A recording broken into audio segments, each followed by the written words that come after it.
control over your emotions, tearfulness that comes out of nowhere. Like you're triggered more easily and emotionally.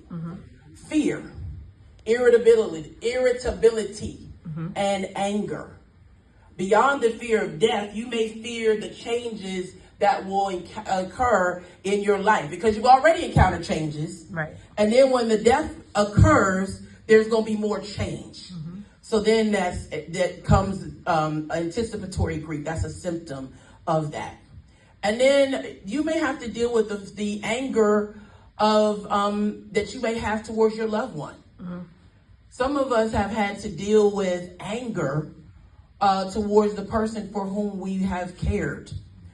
Loneliness and isolation, already talked about that. We often find ourselves backing away from things during a health crisis.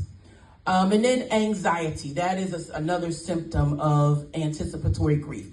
Caregivers often feel like they're living in a state of heightened anxiety.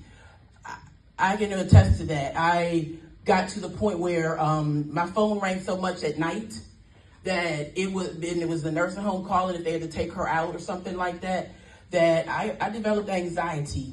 Every time the phone rang after 11 o'clock, I developed anxiety. I was just like, oh my God, what now? And so after my mother transitioned, I make no bones about turning my phone on silent so I can sleep. Because I went through 7 years of having that responsibility. Does that make sense? Yes, indeed. These are real things and I applaud Elder Kara.